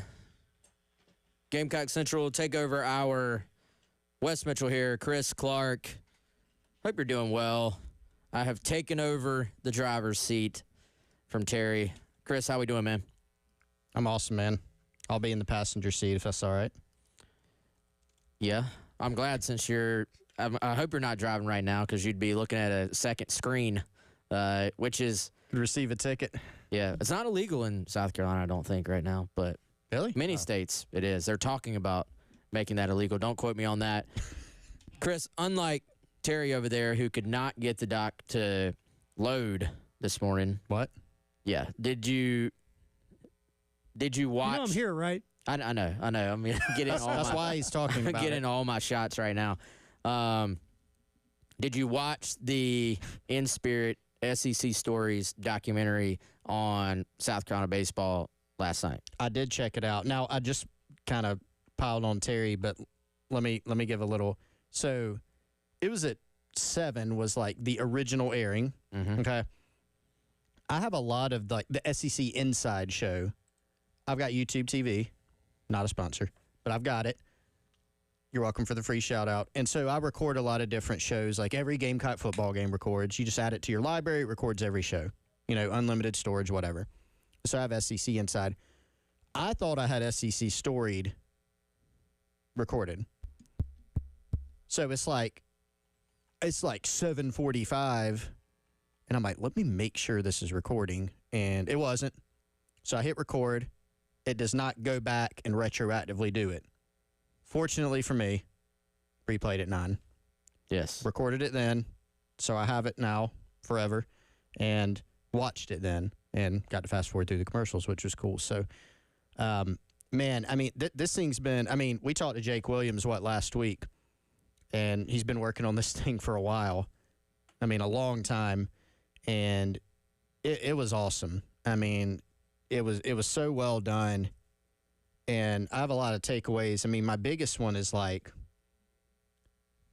I mean, can we confidently say nothing like that will ever happen again? I mean, maybe. For South Carolina specifically, probably not. Will it happen for some team somewhere in some sport? I mean, the whole enchilada of it. I mean, the whole thing, where you've got not only take away what South Carolina did on the field, which is going to be hard to beat, but just like the stories, Charlie Peters, Baylor Teal, a lot of the things that happened during the course of the season, it's like that's rare, and so I think that made it really special, just the backstory, all the different things that happened, the success, the tough parts of everything that happened. Those were awesome, but then I thought the doc was just really well done in capturing all that stuff. Well, you're talking about something that has to be made for TV. And so you have an hour, but really you have, 42, 45 minutes or whatever it is. And then you have to make it kind of work within the confines of, hey, we're going to take a commercial break here. And, man, I thought they just really packed so much into that amount of time. And I'm sure, and Jake told us he's been working on this thing for forever, basically.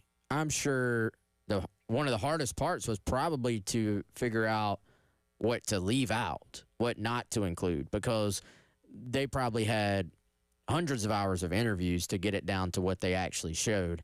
And, I wondered, all right, how much of this story is going to be about Baylor and Charlie, how much of this story is going to be about the baseball team itself. That's a tough balancing act to try and make it all make sense together and to sort of weave all those things together.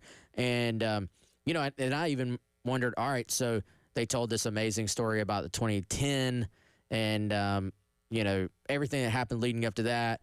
And it could have ended, like the documentary itself really could have ended after that part of the story. So I was like, how are they going to even loop this back around to the 2011 team and make it kind of all flow together?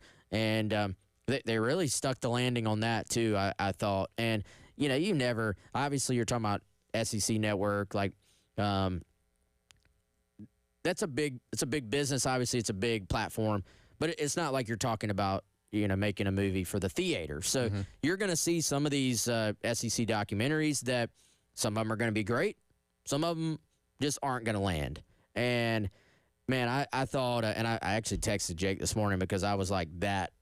I was that impressed just with the ability for them to weave everything together to, make you emotional, to make you laugh, to make you feel all the things along the way. If you're a Carolina fan, to take you down memory lane as well and help you remember some of those just various things that happened on the field. Dude, I busted out laughing when I saw the recreation of the seance. And that was good. Because they made, I liked how they just kind of leaned a little bit into just how goofy of a thing that even is. Like, this is stupid. Like, baseball is stupid. You know what I'm saying? Like, you have stupid stuff you kind of grab onto. And, Robert Berry, I think still lives in the Columbia area. I know has been, a police officer for a while now. He does, yep. Man, Robert himself took us along all the emotions, from the just kind of and you could even tell, like, the smirk on his face to just taping the bat with a ball. It's just silly, but you're college kids. That's what you needed to find a little, to get loose, right? Yeah. To then him talking about what it meant knowing the story now as an adult, as opposed to a college kid, an adult with his own kids. I mean, I think if anybody watched the thing, they would have liked it and been impressed. But if you're a Gamecock fan, or if you're a Gamecock fan and you're a parent, I mean, I got to imagine this thing hit on, like, all types of levels. Yeah, and I think you made a good point. It did have, I thought, frankly, a perfect balance between, because when we got some little previews, either talking to Jake or, Gamecocks Online had a preview piece a few days ago of maybe some of the things to expect. And you go, all right, you're going to fit this into an hour? Like, there's a lot going on, and it's not just one. It's not just the Teals story. It's not just the Peters story. It's both, and it's 2 seasons, and then it's looking back at the teams that made it to Omaha that didn't win a national championship, but when Charlie Peters' story began. So you had all these different aspects, and I thought, merged them perfectly. I was also curious of, like, who do we hear from? And we saw, I mean, man, you just go through, oh, yeah, that guy was on there. That guy was on there. I mean, we saw your guy, Jay Brown making an appearance. He did a great job, and he was a captain on the 2010 team, so he was a key part of that roster. We got a Jose Mata. I mean, we got Barry was awesome. I mean, you're right. He ran the gamut of emotions, and I mean, I know Kevin Miller from Gamecock Central posted last night, like, which parts got you? And it's like, well, which ones didn't? I mean, there were so many. There's funny stuff, but there's a lot of heaviness in there. And, I mean, one of them for me is, like, Robert Berry, who has a family now, who has at least one child, is a father now, and, like, the perspective of that, right? Like, back then how difficult that is for the Teals, right? And then you kind of bring it forward now. He's older. He's got his own family. And just to see, like, how that hit him, that was one of them. That and seeing Tommy Moody appear on my screen. Yes, because there were they used a couple of Tommy's play-by-play clips. Like home run calls. Yeah, but then when Tommy just popped up, that definitely, I'm glad you brought that up, man. That one, I think I buried that in deep down a little bit because that one hit me. Yeah. And then the balance of my favorite parts that made me laugh, other than the locker room seance with the Avatar spirit stick, was Matt Price talking about getting to the dugout. He's like, Tanner's red in the face, talking about, you just do this to me. You just load the bases just to get out of it. Matt's like, I promise I don't try to do that. And then was Roth, who you kind of forget over the years. Roth was known as the guy that kept everybody loose. Yep. And incredibly just smart dude, but was the life of the party. Apparently you never knew what the dude was going to say. But him, I'm just imagining him ribbing Charlie Peters, and Charlie's taking it to heart that he is the bat boy and the bats are just asleep. And so I'm, just him going in on the kid, like, dude, you got to do something here. Like, wake these bats up. What are we doing? And probably doing it with a serious face. You can just see it. The balance was definitely handled well. Well, man, I mean, it's just like the reason I say it's hard to envision that happening here anywhere else, and maybe that's too strong. Maybe it will, but man, like all the stuff that happened, I had forgotten how crazy the UCLA Garrett Cole game was, where it was like there was butter on the ball, like they couldn't do anything. Yep. And Carolina made a lot of their own luck, so to speak, in there too. But like just some of the stuff. I mean, Robert Berry was talking about the Jake Williams throw. Jake has like a baseball premonition. He gets it. He's not, and I'm only saying this because he said it. He's not Marzilli or Jackie Bradley in terms of arm strength. He throws it. It gets to a spot where Berry can grab it, and Berry's like, "Yeah, people don't really know this, but I just kind of trapped it on the heel of my glove." So just like all these different things that added up and happened for a very talented team. I mean, they played the clip of Tanner. Yeah, we're just a bunch of boys. Go out here and play baseball. We might not be very talented, whatever he said. It's like, y'all got, I see Christian Walker and Jackie Bradley and Whit Merrifield. That was the biggest magician's act Ray Tanner has ever pulled, convincing everyone that team or those teams we're not that talented. We have to work for every inch. Nah, dude. Yeah. Talented and scrappy. Did Ray Tanner really believe that back then? Or is this Kirby Smart telling, they got you winning 6 games You know this what? year? That'd be a good question to ask him. I really think. Because he hammered that the entire season. If he didn't believe it, I think he convinced himself of it, really. He definitely convinced everybody involved. Yeah. So I remember thinking, this is a pretty good team. Nobody was like, it's going to be a College World Series champion. And then, like they said in the doc, 2011 team was just like, hey, come beat us. Like, we're the amount of confidence that team played with. The fact, if you go back and look, it was not. By the way, the 2 Wingo plays they showed were insane, just as insane as they were seeing them, in person. But this didn't really get much attention. But when Jackie Bradley Jr., first of all, throws the winning game ball into orbit. Did you see how he caught that ball? Yeah. The most nonchalant, it's like he's shagging fly balls for BP. There's an Andrew Jones-esque. It's just yeah. I could do this with my eyes shut, literally. So, anyway, hats off Jake Williams, hats off other producers, everybody that gave interviews and kind of, shoot, man, Rob Till just kind of putting his heart out there on camera and telling that story. I cannot imagine how hard that hit. So I thought Rob did a fantastic job kind of being our narrator throughout a lot of that. And just everybody involved, seriously, hats off. If you haven't watched it, weekend is coming up. Take some time. I mean, if it's recorded, take 45 minutes.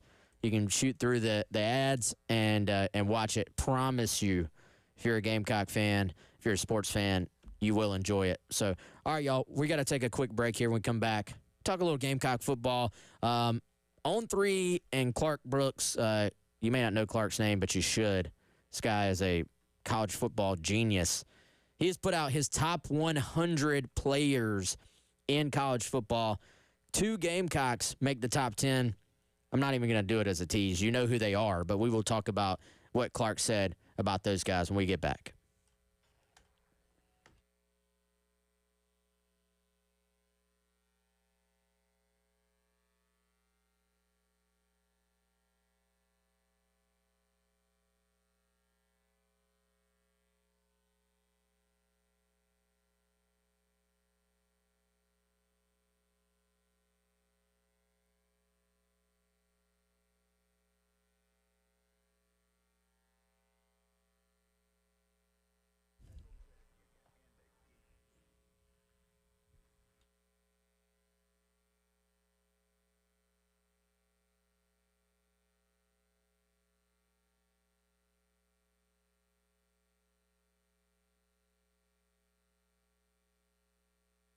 If you're getting hungry like I am, I'm going to recommend, you know where, our friends at Firehouse Subs, 15 locations and growing all around the Midlands. Our guy, Larry Chandler, shout out to him, owner and operator of all of those locations of Firehouse Subs around the Midlands, getting ready to open up another store here shortly.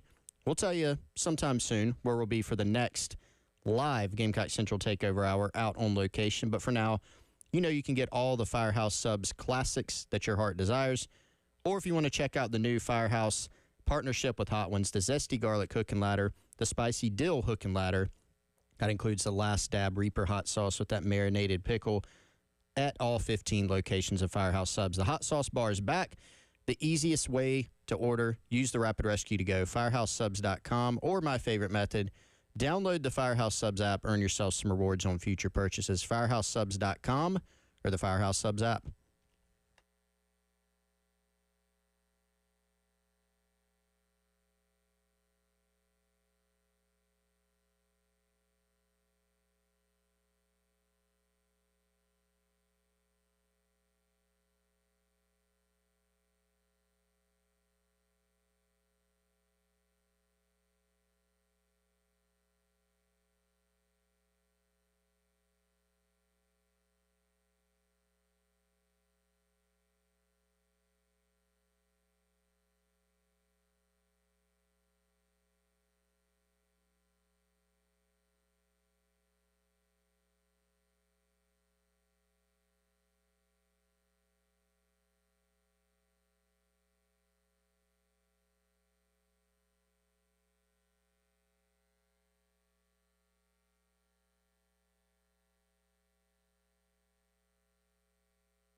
All right, welcome back. Gamecock Central Takeover Hour. Wes Mitchell, Chris Clark, and you. Hope you're doing well. Chris, Clark Brooks, everybody needs to start to know that name, man. He is, if you're an SEC head, he is SEC Stat Cat, is how he became a little bit more well-known on social media. Also has his own website. This dude is a film junkie. We've had him on the podcast before, and he'll just draw up plays, basically, that you'd be like, hey, what's South Carolina's most repped play concept in a game? And he'll turn around on the board and he'll start drawing it up for you. It's a different level of how most people watch football, man. Guy loves some football. He loves football, but, dude, a lot of people love football. This guy's going to tell you what concept Carolina reps on 3rd and 7 the most in a given football season. And then he has the names, which I'm actually going to ask him at some point, like, how do you name the play? Because some of them are concepts where, like, generally you're going to understand, you know, but he's got all his names. And he'll start going down the rabbit hole. He's like, you know, they're 31% arrow on, you know, and you're like, well, hold on. Yeah, I think some of the names go back to his high school playbook. I think that is right. Said that at one point. Anyway, so Clark, very, in my opinion, smart move by our friends at On 3. They hired Clark to help out with the underlying player rankings that have started. If you go to the profile of a player, you will see these rankings on there as well. They're kind of like the high school rankings, but just or for college, obviously. And so he's put out his top 100. By the way, you've already looked at it, right? Yeah. Were you surprised on if I said close your eyes, you haven't looked yet? Who's number 1 in the country? Who would you have said? Who would I have said, or who would I have guessed that they're going to say? Either one. I would have probably said Jeremiah Smith. For both things? I hadn't thought about my own answer as much. But So I would have predicted that they would say Jeremiah Smith. So Ohio State also has 2 of the top 10, 2 of the top 3, because Caleb Downs is number 3. So you're going to see, obviously, a lot of Ohio State in here. You see a lot of Texas in here.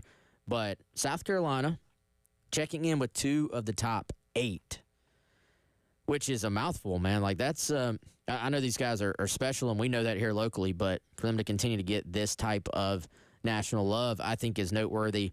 Brooks saying about Dylan Stewart, who's number 2 in the country, quote, an impact player in every sense of the word. Stewart has a knack for causing chaos and demoralizing opposing offensive linemen.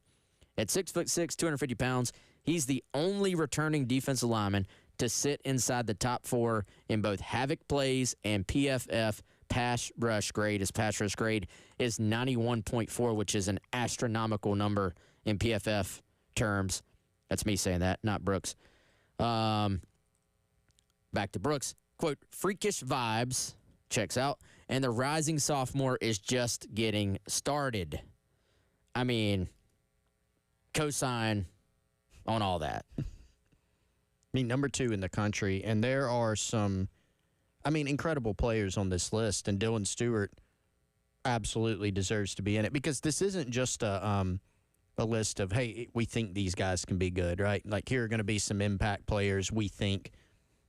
You look at his body of work as a true freshman, and it not only stacks him up as one of the best true sophomores in the country, one of the best underclassmen in the country, but as one of the best overall players. So I don't think anybody reading this would go, oh, that's insane. Dylan Stewart at number 2, like, he's earned it, right? And, man, another thing generally that stands out about this list, while we're on the subject of sophomores, and look how many guys on this list are true sophomores.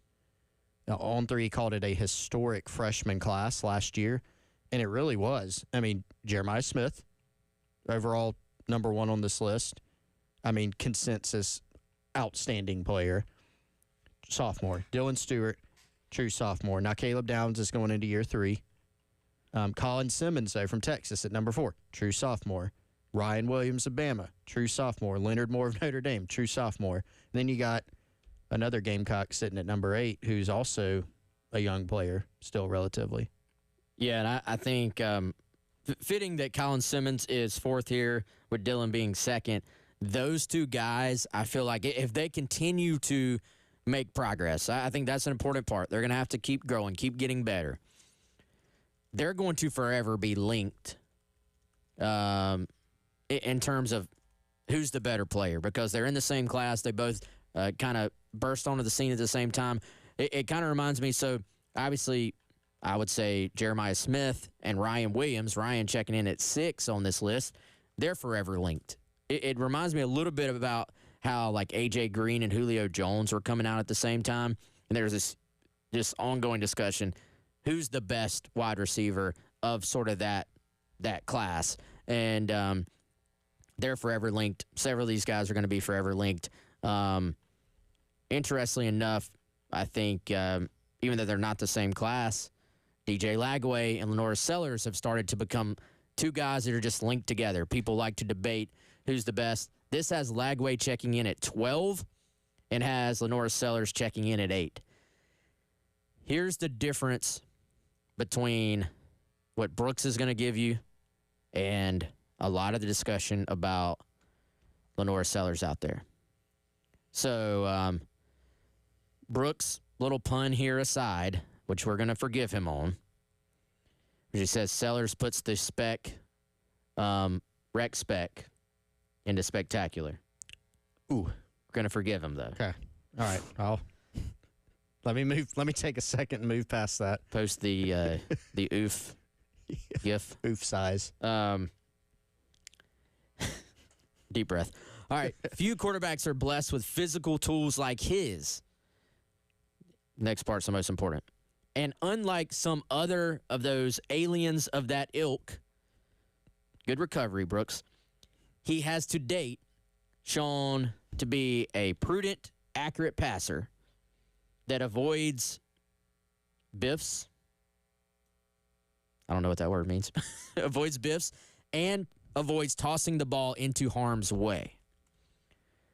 To that point, he was the only SEC high-volume starter last fall to finish inside the conference's top 2 in both depth-adjusted accuracy and interceptable percentage. So depth-adjusted accuracy, you're accounting for deeper balls in terms of the accuracy of those passes, and interceptable percentage is exactly what it sounds like. Not necessarily did the ball get intercepted, but what percentage of the time did you put the ball in danger? He is capable of scoring on any play with his arm or his legs, both in and out of structure. Fumbling or something to monitor, but his upside is premium. So, some pun aside and random word aside, what Brooks has said here, I think, very much encapsulates what I think Sellers is if you really dive down into what I feel like when Sellers misses a throw, every quarterback on the planet is going to miss a throw. I feel like Sellers is already so good with his legs and so athletic and such a playmaker. If he misses a throw, people are like, "Oh, told you." Yeah. Told you he's not that accurate. Microscope. It's not that accurate. This guy threw seeds last year, especially in the second half of the season. And to Brooks' point, and I promise you, nobody has watched more film than this dude. I promise you. He can make plays in and out of structure. What does that mean? He's not just escaping the pocket and finding a wide open receiver because he has escaped the pocket. Does he do that? Of course he does that. Is he great at that? Yes. But he can stand in there and make throws as well. That part of his game is only going to get better as he gets older and more comfortable. But I opened this thing and I was like, Brooks, don't let me down here, man. Don't say he's just an athletic quarterback with a big arm. And Brooks came through. Well, because the stats, the advanced stats like depth-adjusted accuracy, interceptable percentage, they bear that out. And, Wes, you can also just, go back and watch the film, and you can see that. But exciting because he's still got room to grow. Now, the only disappointment about opening this and seeing what Clark wrote was that pun. But we won't mention it again. Yeah, we'll give him a pass on that. All right, we got to hit a break. We come back. I do want to talk about a couple other names on this list. And then I don't know where we're going from there. We're just going to take it wherever it goes. So we'll be right back. He's Chris. I'm Wes. We'll see you in a second.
All right, what is up? Welcome back. Wes here, Chris here. Talking about this top 100 players in college football. If you missed us earlier, Gamecocks got 2 in the top 8. Dylan Stewart checking in at number 2. Lenore Sellers checking in at number 8. You know, Chris, this it hit me. This is a little bit of a far cry from, remember this time last year? Remember when we were like, man, South Carolina has, we think, a lot of depth. But they lost Spencer Rattler. They lost Xavier, now Leggett. And we're going, who's going to make all the big plays? And, God, that got answered at like every level of defense at quarterback. And, certainly Rocket, I would say, kind of lived up to what he was expected to be. But I remember, and it was a different list, but I remember when the, everybody was talking about NCAA, EA College Football 25, or 26, 25. And we're going, they just listed 100 guys, and South Carolina's not on this list at all. They're not in the top 10. They're not on this list. Yeah, there's not a guy on the So roster. This is a far cry from where things stood. And of course, there's other questions, there's different question marks, but the more I've kind of tried to process where things are with South Carolina, and the more part of me still goes back to, man, it's going to be very hard to replace those guys on the defensive line. It's going to be not equally as hard, but it has to be a question until it's completely solved at linebacker. I think they got some guys there, don't get me wrong. But the other side of it is, man, you really are going to step into just about every game you play and say, we'll take our quarterback and we'll take our edge rusher over about everybody. And then, I've been reading more and more of this national stuff right now of who they have as the favorites. Is there a team in the country right now that doesn't have question marks? Like, I think, I hate to say it, Clemson may have as few questions overall, roster-wise, I agree, as about anybody. because they retained And they added. brought back, yeah. But I don't think there is a super team. I don't think there's an Ohio State where you just look at Ohio State from last year, where you just look at it and you're like, man, they retained and then added not just impact guys. They added, a guy who's number 3 on this thing right now, and then added one of the best running backs in the country last year. I don't know if that exists right now. If there are going to be some great teams at the top, of course. Is it going to be tough to make a college football playoff for South Carolina? Absolutely. But, maybe the national people that are saying Carolina is a fringe college football playoff team, a team that can compete for that, they could end up being right. Like, this doesn't have to be one of those scenarios where they overachieved last year, then they get all hyped up this year, then they underachieve this year. If you have Dylan Stewart and you have Lenore Sellers, you're going to have a chance, man. That's true. And I think that's why people like this team so much and why they're ranked in the top, about 15 right now? Because they have not only 2 players in the top 10, and I know this is Clark Brooks from On Three's list, right? But if you polled, hey, man, where do you think, hey, college football reporter, trying to find knowledgeable ones who follow the game, hey, where do you think Lenore Sellers would stack up nationally? A lot of them would say top 10. I don't believe you'd find anybody I think he's like 50. Like, I don't think you'd find that. Yeah, even conservative, if you went just completely conservative, they're going to be in the top 25 for about everybody. Yes, yeah. And same with Dylan Stewart. And so not only do you have that, you've also got that at, I would argue, the most impactful position on the field, which is quarterback, and then one of the, maybe number 2, at edge rusher. Look at the NFL. They love those positions. They value those positions also. So you've got those 2 guys back at key positions. And we were talking about this last week, I think, when we were talking about South Carolina's rankings and how they're viewed. A lot of people tend to go, all right, you got those 2 guys back. It's the reverse of the Rattler-Leggett thing. You got those 2 guys back.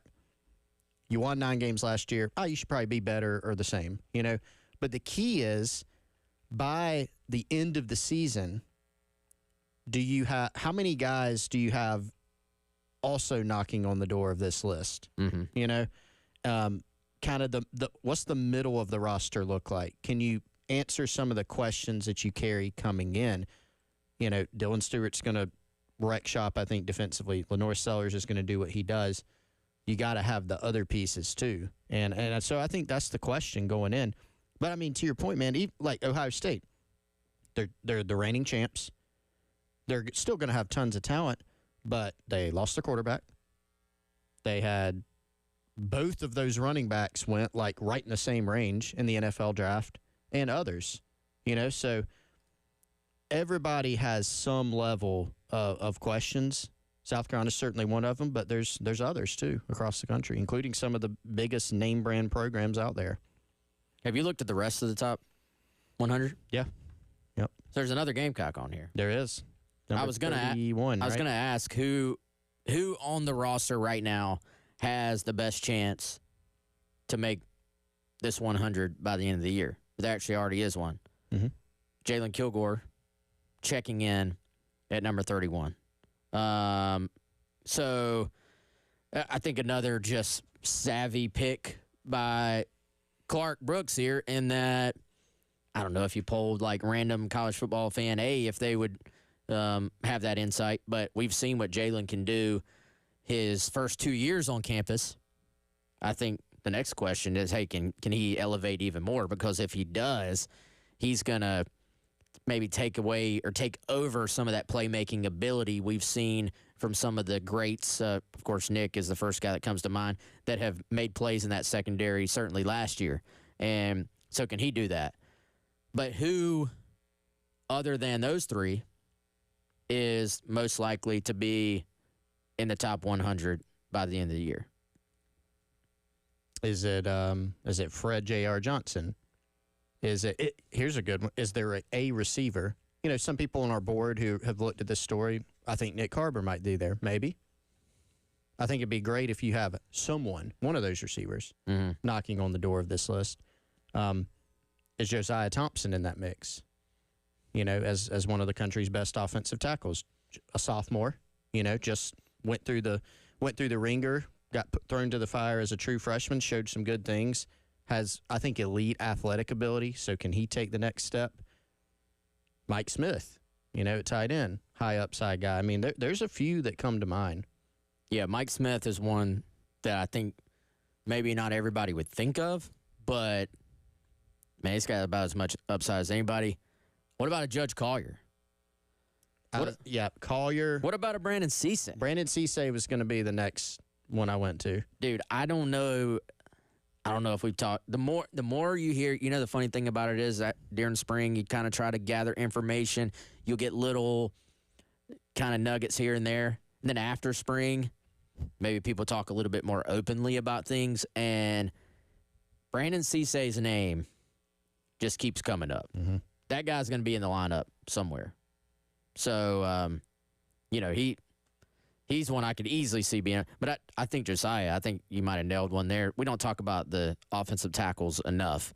You know, O-line guys get kind of just lost in the shuffle a little bit. But Josiah, from what I've heard, great spring for him as well. So, all right, y'all, we're going to close it out here when we come back. You're listening to the Gamecock Central Takeover Hour. He's Chris. I'm Wes. We'll be right back.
All right, welcome back in. Closing it out. Chris Clark, Wes Mitchell. Chris, let's complete our thoughts on this thing. By the way, I mentioned earlier, Lagway 12. So, like I said, Sellers, DJ Lagway have been forever linked, it feels like. And Clark Brooks going with the good guys here and has Sellers currently ahead of Lagway on his list. Where would Arch Manning rank in your current 100? So I think this has become one of those big national topics. And to give him credit, man, Arch Manning actually seems to handle this spotlight. As much as we clowned on him when at first he looked like he wasn't going to be in the video game last year, and then instead he ended up creating even more news by being in late. Arch Manning, number 10 in the country, top 100 returning players for college football, 2025 season. And so this topic of, all right, are we just overrating this guy because he's Manning? Is he really that good?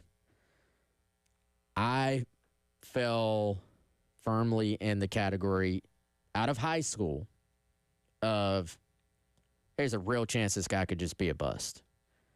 What I've seen from him out, as obviously a reserve player and filling in for Quinn Ewers, plus talking to some NFL guys. I was like, and I put a guy on the fire base. He was like, dude, there's no way y'all are already ready to say this guy is a top 10 type pick. There's no way. It's got to be just hype because of the name. And he said, you're wrong. He said, you're absolutely wrong. He's like, Arch Manning will be a top 10 overall pick. Will be possibly the number 1 overall pick whenever he comes out. It's not just hype.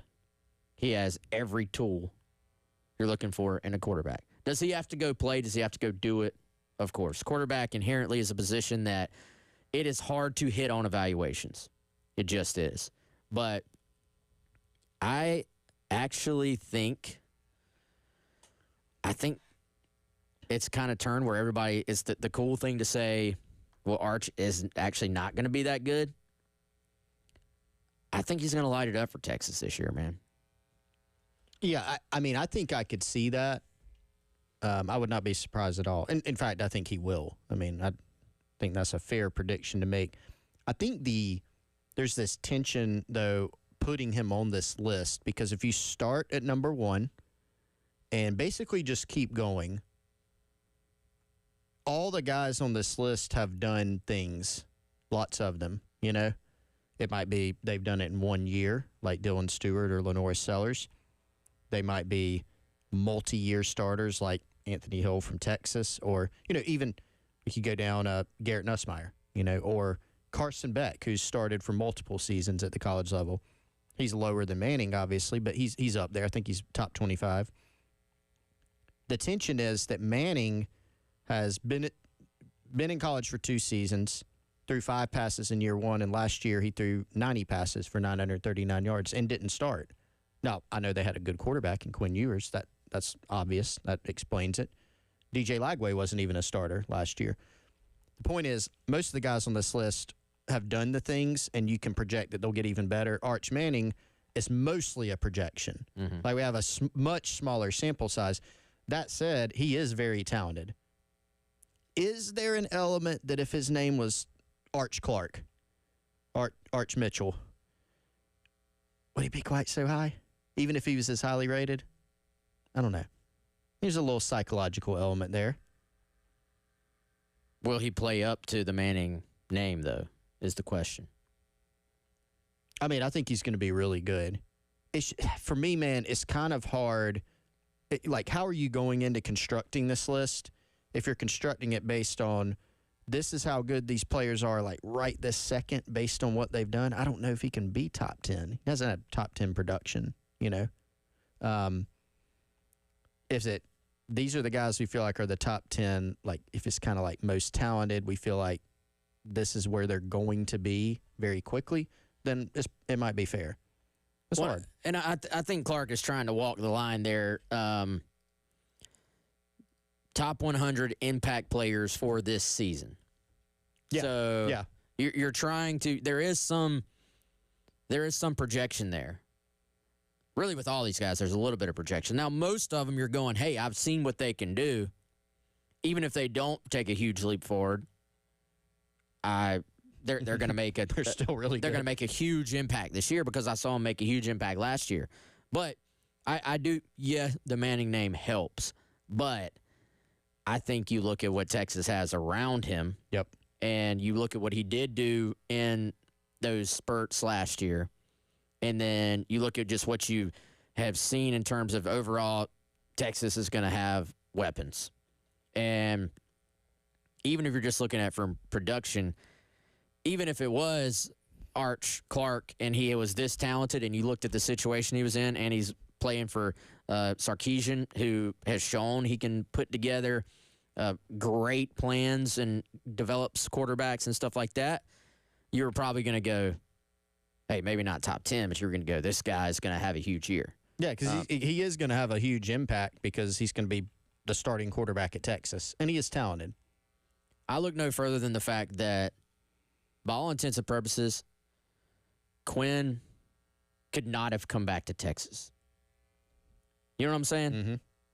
If he came back to college, he was portaling. He was portaling. Yeah. Because of that guy, because of Arch Manning. Yeah. So Quinn was a very accomplished. I don't think he gets enough credit, honestly, for as good as he was. That's right. Yeah. And he's going, well, I could go back, but then I'd have to portal. And then I wouldn't be able to end my career with Texas after initially transferring from Ohio State. So anyway, yeah, that's the top 100 right there. Go check it out on 3.com. We're out of time today. He's Chris. I'm Wes. Kicking off the show tomorrow, we'll have Ashley Chastain Woodard from South Carolina softball previewing the Gamecocks big regional. That'll be at 11 o'clock. Gamecock Central takeover. We'll see you then.